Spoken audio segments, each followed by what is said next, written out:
I have followed one song that lingered with me since third grade.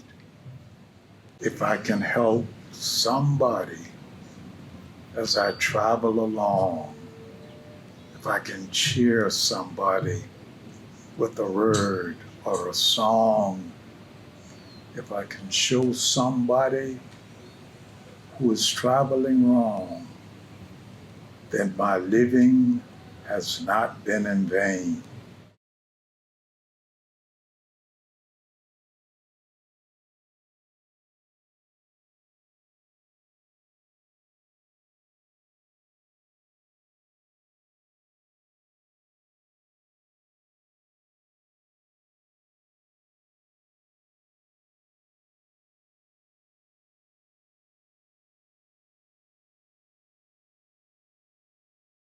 One of my favorite memories of Dr. Reverend Murray is we were leaving the center one day going to lunch.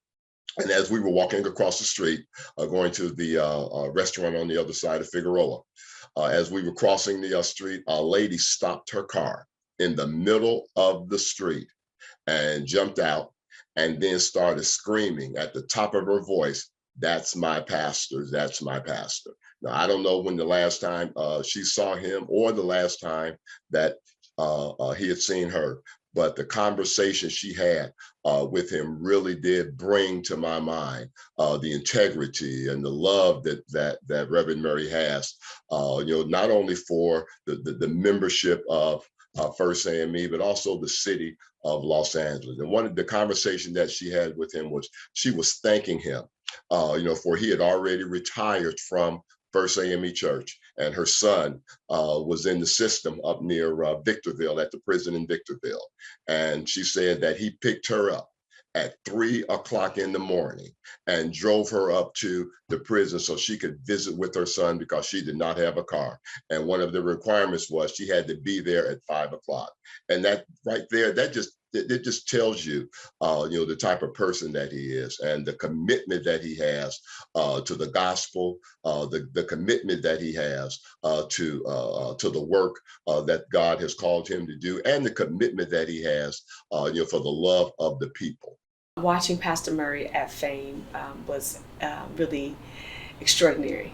He was there all the time that I was there. He was there from 6 a.m.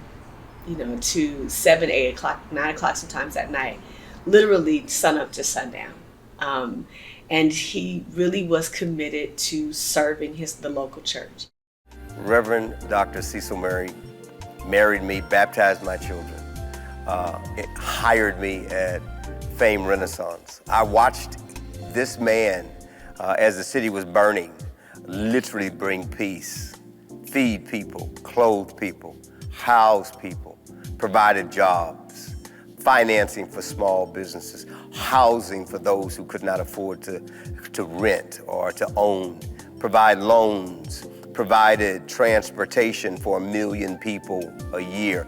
I watched him work from Cainsey in the morning to Cainsey at night, literally 7 days a week. We know Reverend Murray. We love Reverend Murray. But for me, he was like the ground for me. He was the centering for me. He takes an uneducated man, and now, having completed a doctoral degree, takes a man that loved God and now pastoring a church. The one image I have of Dr. Reverend Chip Murray is from the '92 civil unrest. When he was watching television coverage, he's looking at the television and he has his hand on his chin and he's looking up at the screen and there's a tear streaming down his face. And I just felt like as a city, we just let him down and broke his heart. But I also saw a resolve of the military vet that he was going to make a difference and make things right in Los Angeles. And right after the civil unrest, he took to the streets with so many leaders and was cleaning up the streets and just was so inspirational that the city just came together and galvanized to build back a better Los Angeles. And although we're not where we want to be, we're not where we could be. And a lot of that lift was done by Reverend Chip Murray, and we owe him a debt of gratitude because he is one of the legends and treasures of our city. FAME was the go-to place for so many of us. That was where we went for our marching orders in the days immediately following the civil unrest. And Chip Murray, Reverend Murray, was someone we looked to for moral leadership, building the coalitions to change Los Angeles, to become not a place of injustice and violence, but a beacon for justice and a resurrection. When there was a conflict between the Black community and the institutions, and in this case, our public safety, our police, our right, and just the justice system. And Dr. Murray I heard it from him. Lord Acton said it, and Dr. Murray amplified it. Power corrupts. Absolute power corrupts absolutely. And you saw that in the tensions of the institution, and when these police officers get not guilty. That was on tape. It was like, oh my gosh. And his outrage. And yet there was a nonviolent component to it. And that's counterculture. That's just counter-reflexive, yet that was the way of Jesus Christ. And that's Dr. Murray. That's what he said. And so when he was the go-to, when the president of the United States flew in and said, who are the influential people in the city of the angels? Dr. Murray. Dr. Murray hosted him and didn't mince words about, hey, we're all short. You're falling short. The institutions are crumbling. Our people, look what's happening. What are we going to do to solve that? And so he was also a social justice advocate. A year into me pastoring at McCarty, which is right down the street from FAME, we did this thing with Black Lives Matter, and I was on the front cover of LA Times, and I didn't really know what to do. And I remember getting an email in my inbox, and I had to check it because I was like, Chip Murray, how you get my email? And he sent me an email and just said, basically, to keep going, and that it would be a new, fresh wind at the church and for the area if I keep going. And I thought he didn't have to do that, right? He probably met me like twice at this point. But he took the time to encourage another young pastor in the neighborhood to kind of pass the torch. I mean, y'all have been seeing him passing the mentor program, but he actually lives that. His first career was with the United States Air Force. He was a navigator and a jet radar intercept officer. He retired as a major after doing 10 years. Second career, African Methodist Episcopal Church, pastor, 4 different churches, and a whole lot of accomplishments.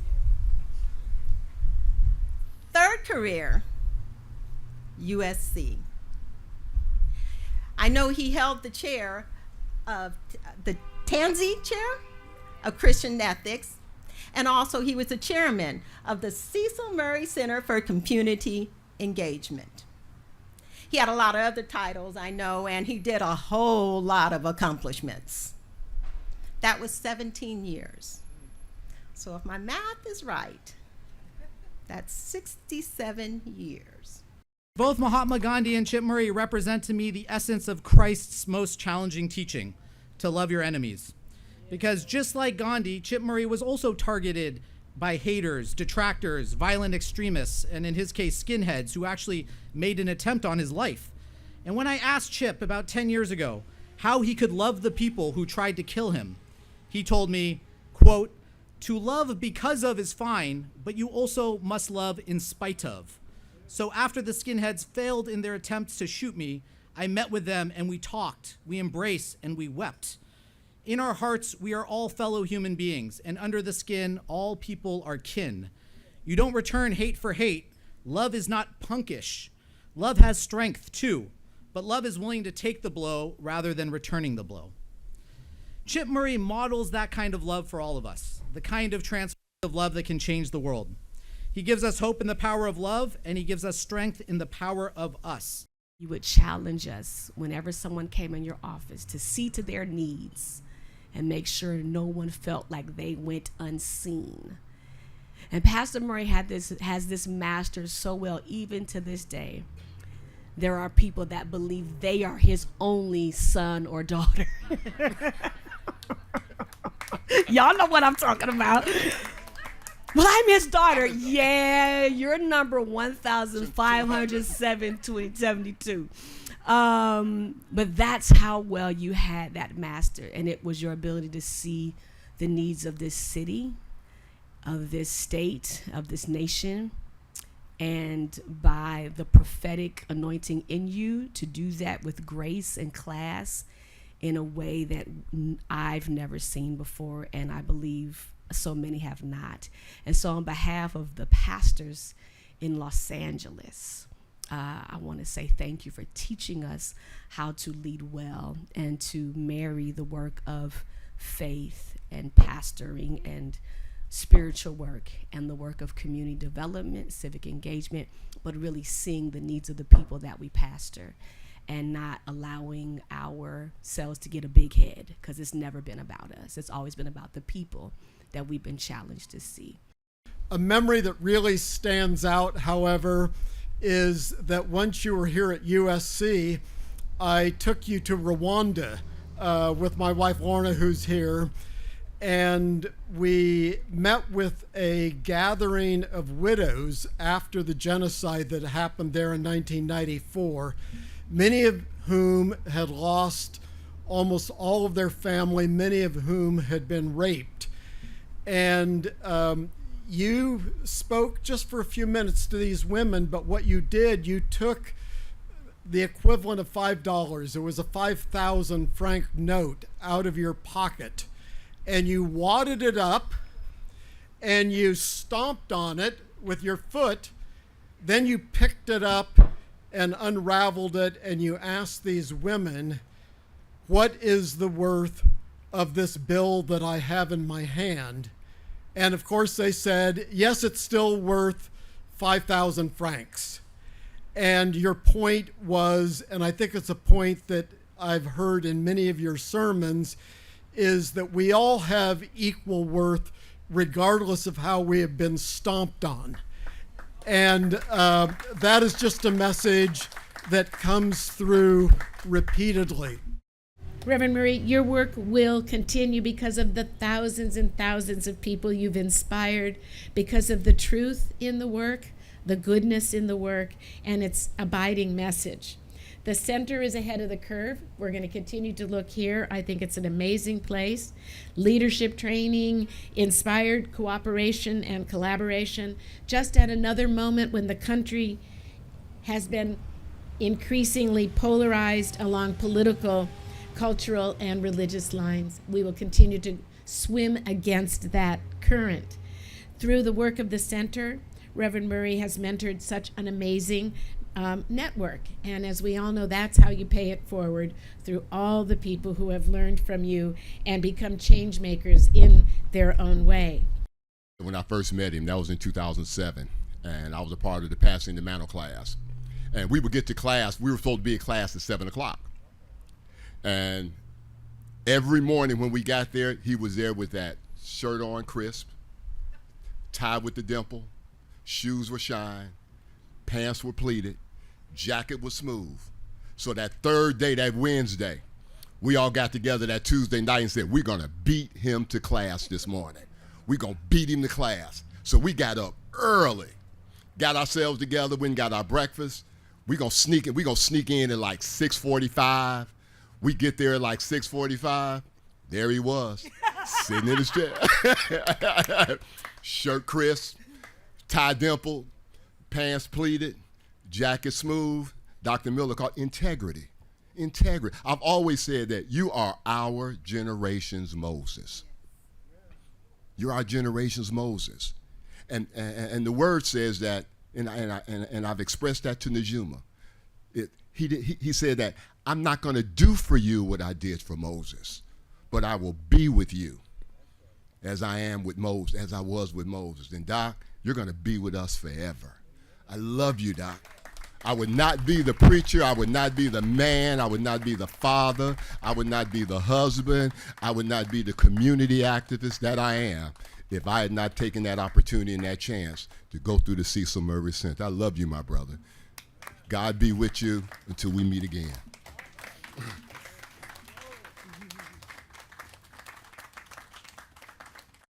My dad, my Uncle Chip's brother, was in Vietnam. Uncle Chip was now Dad. Anthony, my youngest brother, brought home a C on his report card. Now, many of you know B's don't make it. A's are okay, but B's ain't gonna make it. So he had me and my other brother, oldest brother Kevin, on some chairs. How many lickings do you want? And my oldest brother and I are looking like, why are we getting the whippings? We got A's and B's, he got the C. And he goes, how many? So we asked the dumb brother. Young brother. How many lickings? 1, 2, or 3? And Anthony goes, 3. And my brother and I went, so each of us got a licking, 3 lickings. But what we learned from that is that we are our brother's keepers. And he taught that to us, and we passed that along, and he has constantly taught that to this city. Not only to First AME Church and the 17,000 members, but to the city of Los Angeles, and it even extends even further. So with each name or organization mentioned, Chip would get up from where we were meeting, and if you're familiar with our building, we're in the main meeting room downstairs. His office is about 30 feet away. You get up, walk over to his office, rattle around in there for a while, thumb through his Rolodex, come back out, hand me a piece of paper. I look at it, it's the person's name, phone number. I'm like, so pretty soon, this just keeps adding up. And now, these weren't just phone numbers, or some organization, like the main line at USC or the main line at FAME. These were their personal phone numbers. And I'm thinking to myself, wow, this is pretty impressive. And among the names, for example, Oprah. Chip gets up, walks to his office, looks through the Rolodex. I got Oprah's phone number. The George Bushes, both of them, got their phone numbers. Bill Clinton, Barbara Streisand, Louis Farrakhan, all of them got their phone numbers. By the way, I went to the University of Chicago. I know where Louis Farrakhan lives. I never had his phone number. As this continued, we kept looking at each other and just sort of like taking bets on whether we could find a name he didn't have a phone number. And then we actually started thinking, does he have like Jesus in that Rolodex? And I'm thinking, whoa, is this Jesus? Remind me of this song, and you know it, maybe, is called Jesus is on the Main Line. You know this song. And all you gotta do is call him. Doesn't matter. Pick up the phone, tell him what you want, exactly. So I know that Chip has a main line in Jesus. And I know that he prays for me every day, and he prays for you every day, because he's told me that. And I completely believe him because he is so deeply interested and concerned about the lives of everyone he comes into contact with. And he has a deep desire to help others to become better people. It's that same pastoral concern that over a lifetime Chip has shown for this city.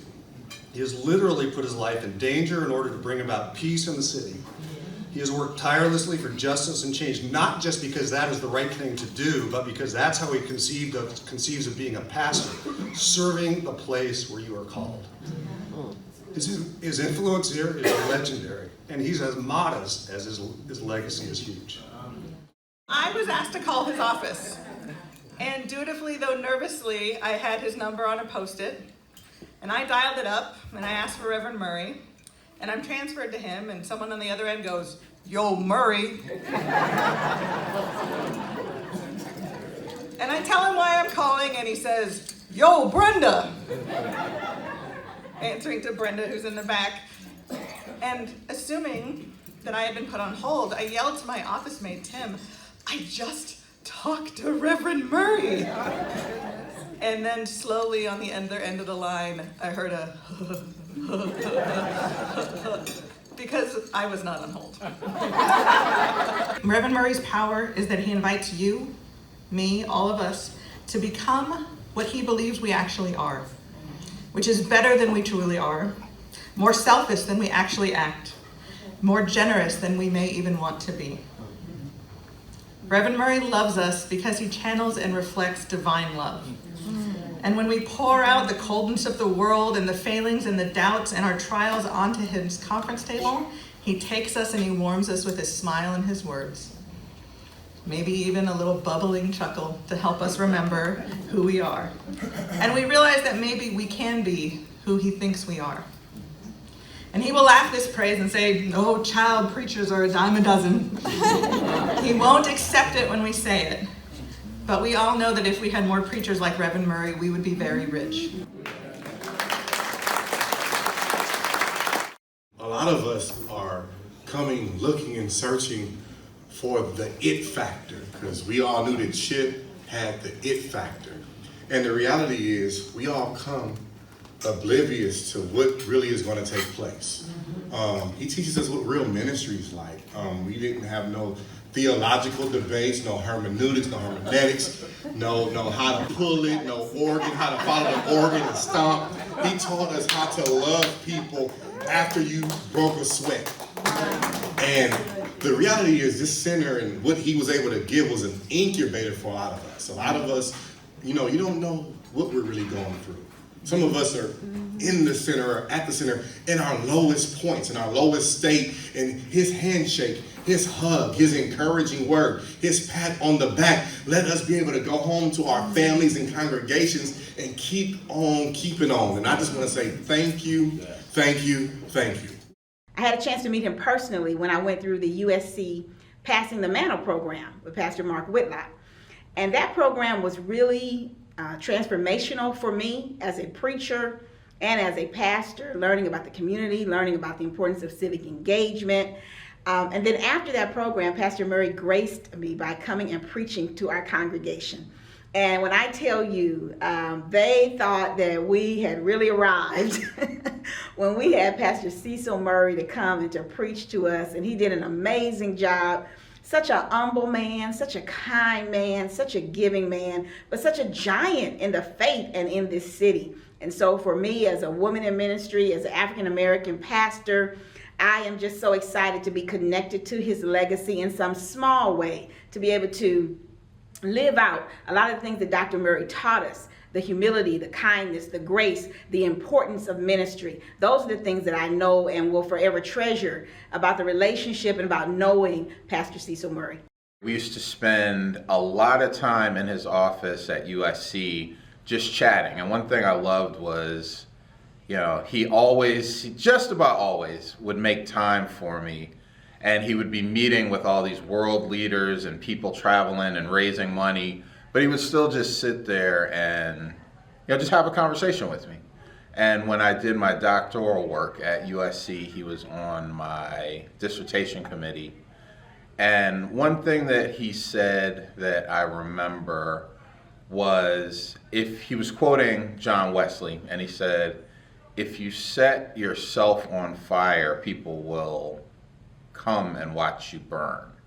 And so what he meant by that was, let your authenticity shine and it'll attract people. And so that was a clear message from his life, and he was a living example of that. There's an interesting connection between Cecil Murray and the Muslim community. Cecil Murray and the Muslim community was partners with Imam Sadiq. And this is where I first got introduced to Cecil Murray. And then as I started meeting him, I met a lot of his students like Najuma and Mark Whitlock. But one of the things that kind of inspired me about his work, his church was like a social enterprise. They didn't just rely on the donations from the church. They went out and started social programs that employed the community. So all the work that he was doing that kind of inspired me to start my own social enterprise, or now I know there's a model that I can follow. I saw an amazing model at First African Church with Pastor Cecil Murray and Reverend Mark Whitlock, where the church partnered with a broader community. And with that, these partners, whether they were government, corporations, and others, had a stake in the church's success because of that partnership. It created mutuality. And that was a lesson that I took with me. I established faith and community empowerment, and we've had over 800 partners from Fortune 500 to the White House. He kind of took me under his arm, as one of his proteges, even though he and my father had served together in the community for such a long time, so I like to say that he was one of the group of ministers that hazed me. We were up there talking in a minister's meeting, and they called me Chuck, back then. And some young ministers were standing there, and some of our older brothers were standing there, and another minister was up there talking about how we need to be able to deal with the scourge of fatherless children, and we need to be able to deal with all of these folks out there having babies and everything like that. And from the side, Chip said, Chuck, you know what I mean? Everybody laughed, and I'm like, whoa, hey, you know what I'm saying? Incidentally, no, I don't have any other children running around out there, but, through that, he let me know, and he could bring a certain kind of a humor, so he always told us to be able to smile, be able to look at the situation. Again, don't take yourself too seriously. Know that we are just men and women, who God has chosen for this to stand in this time, but the times are bigger than us. The events are bigger than us. The effect that we can have on people's lives are bigger than us. So just continue to stand in there. And, when it does seem to overwhelm you, just laugh at it. Laugh at yourself. Hunker down and keep going. I remember when I had the opportunity to do a one-on-one conversation with him, at the Murray Center. And I was just talking about, ministry in general, but in particular ministry, congregational ministry at Home United Methodist Church. And and I remember, after I celebrated, lamented, complained, kind of went through all of it. He was just sitting there quiet, and he just looked at me, and he said, Sauls, all I can say to you is this. Don't get weary in well-doing. Because that's what we are all called to do. Firstly, as followers of Jesus Christ, but secondly, as pastors. So yeah, there will be tumultuous times. Yes, it might, bring, a trauma to your life. But you have been called, as Scripture, invites us, to not get weary in well-doing. Because in due season, you will reap the fruits of your faithfulness, of your consistency, of your integrity, and all of that. And that was it. He didn't answer any of the other questions I had about this and that, whatever. He just said, don't get weary in well-doing. So as far as I know, I was the only other minister that has been on that county commission for children and families for foster care. But he created that environment where the faith community really could have a voice in how the children must be treated and cared for in the county. And just how careful I had to be in taking my position and our social authority that he created with such a care so that we didn't waste that, because he just saw that as a privilege, and he saw that as almost a calling and the social responsibility that we have. I think his impact on this city can't be overstated. As a youth pastor at his former congregation, First African Church of Los Angeles, I served there for 4.5 years. And the legacy that he left showed me that the power of community, that the power of speaking truth to power, justice, of seeing people for who they are and for who God sees them as, really has such a long-lasting impact. I mean, Pastor Murray was in pastoring FAME for decades, and yet people still spoke about the love and the care and the attention that he paid to them. There's a quote that says, people won't remember what you said, they'll remember how they made you feel. And he made so many people feel seen, heard, understood, loved, and cared for. In terms of our city, his impact can't be understated as well. From the 92 uprisings to taking kids to Disneyland, to providing jobs and housing, right? Like there's all these moments in LA's history and in the culture of Los Angeles that he has had a direct hand in creating. And that legacy has, I worked in City Hall, right? It's still in City Hall to this day. You can't say the name of Mayor Tom Bradley without also mentioning the name of Dr. Murray. And Mayor Tom Bradley is the first Black mayor of the city of Los Angeles, the longest serving mayor of the city of Los Angeles, and a steward at Pastor Murray's church. He was a member there. And so even in our civic spaces, even thinking about the giants of the city of Los Angeles, in our civic world, Dr. Murray had a direct hand and a direct impact in making sure that those people, such as Mayor Tom Bradley, was as successful as they could be while they were serving our city. And so I just look up to him. I had the pleasure of meeting him a number of times and him sitting down and sharing some of his stories and his wisdom. And all I can say is that his heart is gracious. His touch is full of peace. The way that he looks into your soul makes you feel known and understood. And for that reason, I just celebrate him. I'm David Price. I serve as the Southwest Area Representative for Mayor Eric Garcetti. He couldn't be here today, but he wrote these words to you, Reverend Murray. He says, "To the first angel of Los Angeles, we love you, we honor you, and we embrace you on this auspicious day. Thank you for all you have given to this city and to this world. Keep flying high, dear Chip. With deepest gratitude, Mayor Eric Garcetti." May God continue to bless and keep you, sir. Thank you.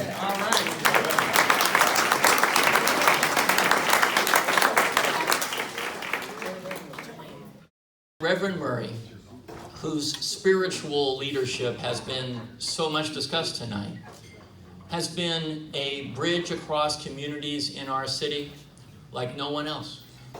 He has been a person who personifies the common ground that we all seek, and who lives his life with hands outstretched, recognizing that we need each other, we need to lift each other up, and it's that inspiration that we need more than ever right now. Years after Reverend has officially retired as pastor of First AME Church, we haven't let him retire as the pastor of the city of Los Angeles, right?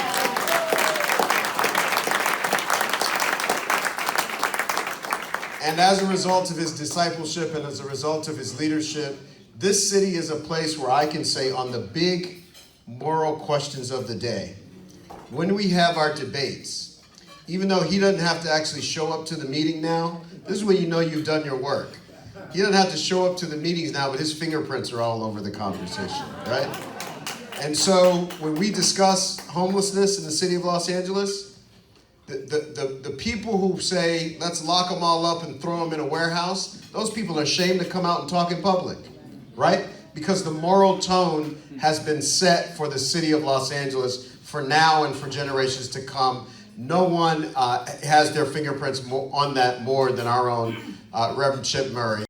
Reverend Murray has been that beacon for me. I moved here by myself. I was here by myself. But after speaking with him, I was not by myself. As I said, he received me. And by receiving me, it helped me understand that I had a calling in life. I had something to do. I had a responsibility to my community. This man helped me understand that. I thought it was just another job. It was in Southern California. I moved from Chicago. It was cold there. That was cool. But at the end of the day, I understood my calling. And this man helped me understand that calling.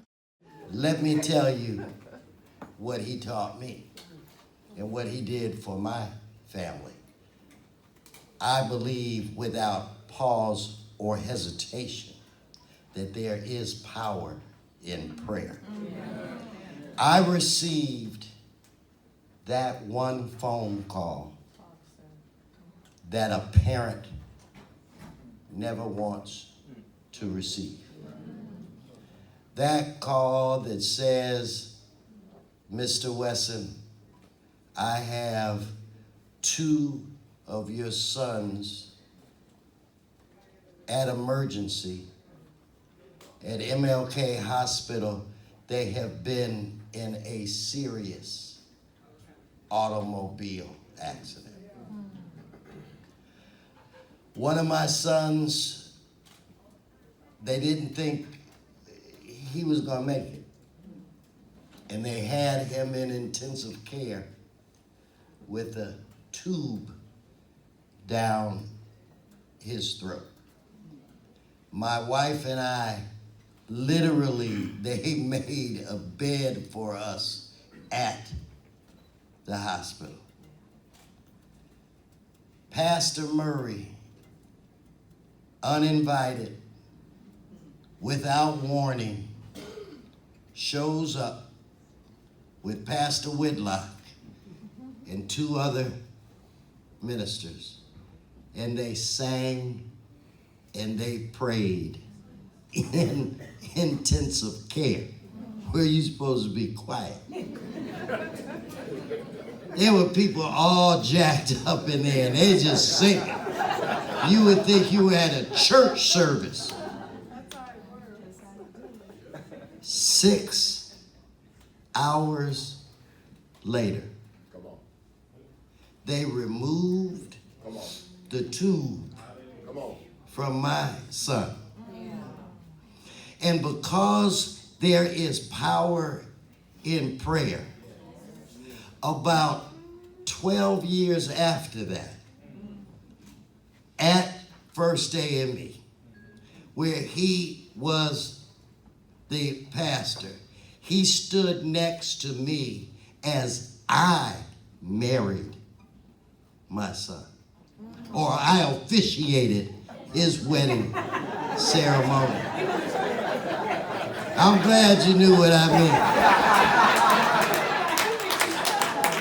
And I was gonna get arrested. But that was one of the most joyful experiences that I had in my life, to try to get them to read vows, which I really couldn't do because I cried the whole time, and Pastor Murray would step in, and this ring represents that. Yeah, the ring. Yeah, the ring. But I just have to tell you, I was gonna some way, by hook or by crook, get here tonight so that I could say to you this: don't ever, ever doubt it. There is power in prayer. And Pastor Murray, without pause, has a direct pipeline to God. Happy birthday, Pastor. God bless you.